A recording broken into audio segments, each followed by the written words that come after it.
So hello friends, welcome back to Banking Route once again. So today this video is about that engagement letter और offer letter जो कि हमें आज से एक दो हफ्ते पहले हमारे ईमेल पर आया था बैंक ऑफ बड़ौदा की तरफ से।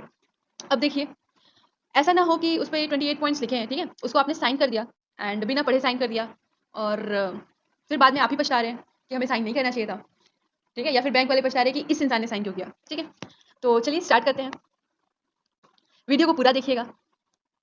तो पॉइंट नंबर 1 और 2 जो सबसे पहला है हमारा, वो क्या कहता है, आपका सिलेक्शन अप्रेंटिसेस एक्ट 1961 के अंडर हुआ है, जिस भी कैटेगरी में हुआ है, ईडब्ल्यूएस हो, एससी हो, ओबीसी हो, एसटी हो, ठीक है, आपके जिस भी स्टेट के लिए हुआ है। उसमें सबसे इंपॉर्टेंट बात यह है कि ये कोई सरकारी परमानेंट नौकरी नहीं है, ये सिर्फ और सिर्फ 12 महीने का कॉन्ट्रैक्ट है।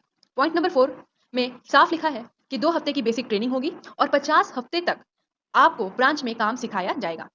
अब आते हैं पॉइंट नंबर 5, 6, 7 और 8 पर, जहां पर सबसे ज्यादा बच्चे धोखा खाते हैं। बैंक साफ बोल रहा है, ट्रेनिंग के बाद आपका बैंक में जॉब का कोई हक नहीं होगा। बैंक आपको निकालने के लिए बाउंड नहीं है कि आपको जॉब देगा। 12 महीने बाद ऑटोमेटिक रिलीफ आपको कर दिया जाएगा। आपको वर्कमैन या एम्प्लॉय नहीं, सिर्फ एक ट्रेनी माना जाएगा। इसका मतलब ना पीएफ, ना मेडिकल, ना ही कोई अलाउंस आपको मिलेगा। पॉइंट नंबर 8, आप बैंक की किसी भी यूनियन का हिस्सा नहीं बन सकते, मतलब आप किसी भी मीटिंग को ज्वाइन नहीं कर सकते, आप उनके किसी भी डिसीजन में इंटरफेयर नहीं कर सकते, या फिर आप कोई डिसीजन अलग से नहीं ले सकते। पॉइंट नंबर 9 में स्टीपेंड का सीन है। इसमें ये बताते हैं कि हर ब्रांच के लिए स्टीपेंड सेम है, जो कि 15,000 रुपए है, लेकिन इसमें से अगर आप लेट आए या एब्सेंट रहे तो लॉस ऑफ पे कटेगा। और अगर गवर्नमेंट डीबीटी से आपको कुछ पैसा देती है, मतलब डीबीटी के थ्रू गवर्नमेंट कुछ फिक्स अमाउंट आपको दे रही है, तो बैंक सिर्फ आपको बचा हुआ पैसा ही देगा। पॉइंट नंबर 15, 16, 21 एंड 22 रूल्स में आपको ये बताया जाता है कि बैंक के सारे रूल्स आपको मानने पड़ेंगे। कस्टमर की डिटेल्स किसी को नहीं बतानी है, फुल सीक्रेसी रखनी है, मतलब फुल प्राइवेसी रखनी है। काम का टाइम, जब ब्रांच का टाइम होगा उसी हिसाब से आपके काम का भी टाइम होगा।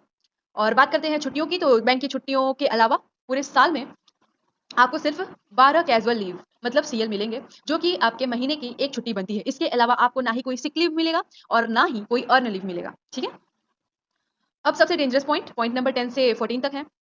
आपकी ये ज्वाइनिंग प्रोविजनल है, मतलब फाइनल तभी होगी जब आपके डॉक्यूमेंट्स 100% सही निकलेंगे। पॉइंट नंबर 11 में आपके लिए वार्निंग है, क्योंकि आप एससी कैटेगरी से हो, एसटी कैटेगरी से हो, ओबीसी कैटेगरी से हो या फिर ईडब्ल्यूएस कैटेगरी से हो, अगर आपका कास्ट सर्टिफिकेट प्रॉपर चैनल से वेरीफाई नहीं हुआ होगा, अगर एक भी डॉक्यूमेंट झूठा निकला तो तुरंत टर्मिनेशन होगा और आईपीसी के अंडर आप पर केस भी हो सकता है। ये रूल हर कैटेगरी के लिए सेम। पॉइंट नंबर 14 कहता है कि कॉन्ट्रैक्ट खत्म होने के बाद दोनों तरफ से नोटिस देकर बीच में भी कॉन्ट्रैक्ट तोड़ा जा सकता है। यदि आप कभी भी, मतलब कि आप पकड़े जाते हो, तो कॉन्ट्रैक्ट को क्या किया जाएगा, एक नोटिस जारी करके आपका कॉन्ट्रैक्ट दोनों साइड से खत्म कर दिया जाएगा और आपको वहां से निकाल दिया जाएगा। ठीक है, और पॉइंट नंबर आगे बात करते हैं 17, 18 एंड 19। ये चीज तो हमने कर ली है, जैसे वहाँ पे बायोडेटा पोर्टल भरना है, फिर हमारा वहाँ पे एड्रेस दिया हुआ है कि किस जगह पे हमें जाके अपना रिपोर्ट वहाँ पे करनी है। ठीक है, और फाइनल डेट, रिपोर्ट डे भी दी हुई है, टाइम दिया हुआ है, ये सारी चीजें हैं। और फिर आगे बात करते हैं पॉइंट नंबर 23 की, कि आपको आपके ब्रांच तक जाने के लिए कोई टीए या फिर डीए नहीं मिलेगा, आपको अपना खर्चा खुद उठाना पड़ेगा। लास्ट के पॉइंट 24 से 28 क्या कहते हैं, तो नो कॉरेस्पॉन्डेंस, मतलब प्लेसमेंट चेंज की रिक्वेस्ट नहीं होगी। ठीक है, बैंक नहीं सुनेगा कि आपको इस जगह प्लेसमेंट चाहिए तो वहां पे आपका पोस्टिंग कर देगा, ऐसा कुछ नहीं होने वाला। कोई भी डाउट हो तो आपको क्या कहते हैं, इस 25 नंबर पॉइंट पे लिखा है ना कि मेल लिखा है, कोई भी डाउट हो तो उस पर आप मेल करके पूछ लीजिए, मैंने आपको पहले ही बता दिया था। और लास्ट में आपको ये कहा जा रहा है कि ट्रेनिंग के बाद एक फाइनल असेसमेंट होगा, फाइनल टेस्ट होगा, थ्योरी और प्रैक्टिकल दोनों होगी। उसमें जो नंबर आएंगे उसी पर आपको अप्रेंटिस सर्टिफिकेट मिलेगा।